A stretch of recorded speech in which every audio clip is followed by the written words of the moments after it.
Nakakatuwa naman. Buti na lang makakasama ka namin ngayon. Si Mr. Gene Lapira, isang businessman. Good morning, sir. Great morning po. Magandang umaga po. Ayan, great talaga kasi pagka-business, dapat great lagi yung feeling, hindi ba? Lalo na kung gusto natin kumita. Ay. Teka muna, ano ba itong pinagkakakita ang business na yan, sir?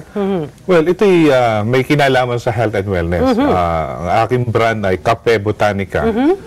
So, doon sa Cafe Botanica, herbal coffee siya. Ito yung mga mixed coffee na nilagyan natin ng mga herbs, ng mga plants na kilalang nakagagamot at nakatutulong sa kalusugan. Yun ang maganda, no? Pagka magbi-business rin lang kayo, something na pag tinake, alam mong healthy, healthy coffee. Healthy coffee to. Kasi yung alam kong mga coffee na pag hindi ka coffee drinker, nakakaiba ng pakiramdam. Usually, nasanay ang tao sa tinatawag nating yung 3-in-1, ano?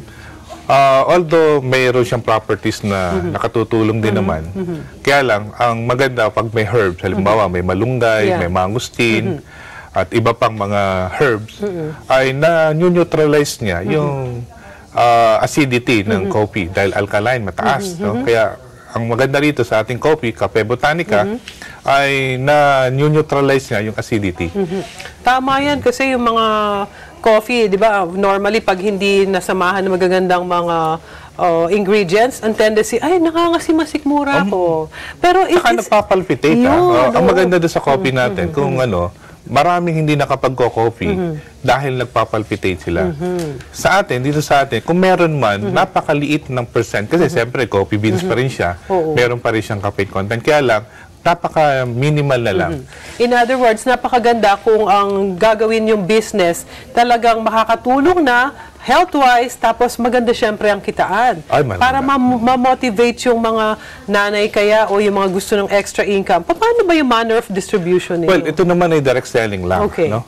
Kasi kaya natin siya ginawan direct selling para mas maging affordable siya sa masa. Wholesale lang siya. Ang totoo na pwede sila makapagsimula sa halagang 2,000. Meron na agad sila na 20% na discount dun sa quantity niya. Mas habang lumalaki ang puhunan, mas lumalaki ang discount na pwede niyang ma-enjoy. Parang volume discount. Volume discount. Okay, pero anyone could start with 2,000 pesos lang. Okay. Which is, itong 2,000 pesos nito, pag more or less ilan ang percentage na... usually 20% siya. Yung 2,000 niya, magiging 2,500 to 2,700. Not bad, Not bad. Lalo na kung ikaw naman masipag rin lang na magbenta-benta or more of, eto ba parang, uy, masarap yung coffee or whatever product. Yun ang maganda sa ating ang product natin kasi, nagkaroon tayo ng iba't ibang variant at iba't ibang taste. Meron tayong cappuccino, may iba-ibang flavor May iba-ibang flavor tayo. Yun ang naroon. Ano flavor yan, if I may ask? Okay, meron tayong cappuccino, meron tayong may regular coffee rin tayo kasi kahit pa paano gusto nila yung strong coffee, the original taste, meron din tayo nun. Meron tayong ang famous natin is actually yung mangustin natin na yun ang talagang fast moving yung mangustin. Okay. Kasi napag-alaman sa mga pag-aaral, maganda ang mangustin. Okay. Yung lasa niya, cappuccino, yung mga ganon. So, maraming variants ito. Maraming variants. In other words, kung bumibili ka, meron kang choice. Hindi yung, eto lang, wala ka ng ibang pipiliin. O maganda rin yung kasi, kung gusto natin talagang kumita, nasa customer kung ano yung taste na gusto nila. Correct. Okay. Paano niyo pang ginagawang maabot yung mga gustong maghanap buhay? Sa ngayon ay available tayo ngayon sa Metro Gaisano. Okay.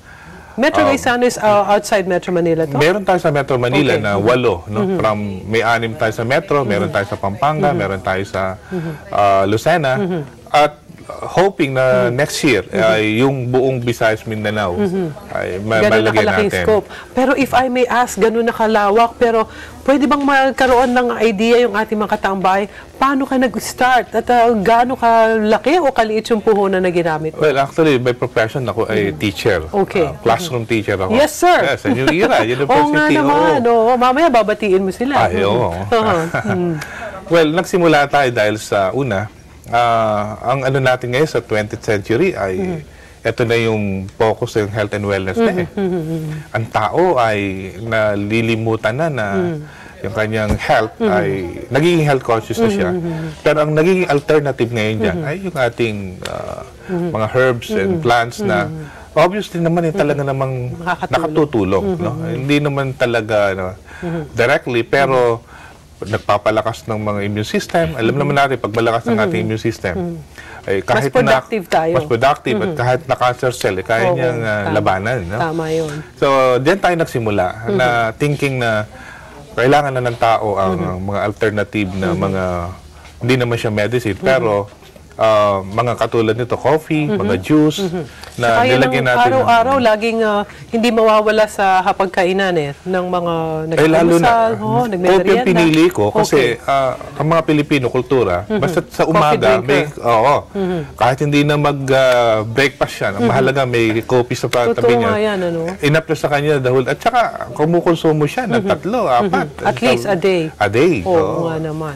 So, hindi mahirap na i-push. Hindi mahirap Lalo na kung hindi man siya coffee drinker, pag na-introduce ito, pwedeng sabihin na, uy, pwede pala ito, hindi pala ako magkakaroon mga... Actually, target market namin yan dahil sa ay ginamit namin na sweetener ay stevia. No? Kaya plant din siya. Okay. So, sa mga safe siya, sa mga diabetic, yung mga hindi makapag-coffee dahil may sugar, safe po na gamitin yung Cafe Botanica. Ayun. Yun po yung isa pa magandang program. So, ibig sabihin talagang it's a healthy choice. Healthy choice. Pagka ito ay nasubukan natin, importante dito yung umiinom ka na ng coffee na binabanggit sa atin ni Sir Jean Lapira, pwede pang pagkakitaan. Pwedeng pagkakitaan. Okay. Naku, paano namin masusubukan to? Masarap ba talaga? So, actually, nag-iwan ako dyan. Ganun. So, mamaya magkakape rin kami. Kahit di kami nagkakape, dahil sabi mong safe yan, magkakape na kami. Yes po, yes. Oo, marami dito sa atin hindi nagkakape. Pero pagka nalaman natin na pwede pala siya, bakit hindi subukan? Kung iinom ka rin lang, mapagkakakitaan mo pa. Maganda yan. Maganda siya. Okay. Kailangan mag-umpisa na. Dapat, saan ka pwedeng matawagan, sir? Actually, ang office namin natin tulad sa Tandang Sora. Okay. No? Kung may mga viewers tayo na magkaroon ng interest, pwede kami tawagan. Ayun. Ito sa 0922-829-4144. Okay. Yan yung aking personal number. Sige, personal number. 0922-829-4144. At yung office mo? 961 4071. Okay. Or pwede nilang puntahan sa Along Tandansora. Anong number sa Tandansora? Ito lang sa number 398. Okay. Tandansora, Culiat. Yun sa may, Tara condominium. Basta pwedeng hanapin. Siguro meron naman nakalagay dyan na business opportunity for them. Thank you, sir, for dropping by. At sa susunod, sana ay dito natin titikman mismo yan. Sige. Okay. Gawin natin na regular. Salamat sa inyo. At mga kataong bahay, nakakatuwa na nakausap natin si Mr. Jean Lapira, ang siyang kumikitang business natin. Kumikitang business. Oo, dahil pwede natin pagkakitaan din yan. Sa pagbabalik po ng taong bahay, makakasama natin si Dr. Louie Gutierrez. Diyan lamang kayo, walang lilipat.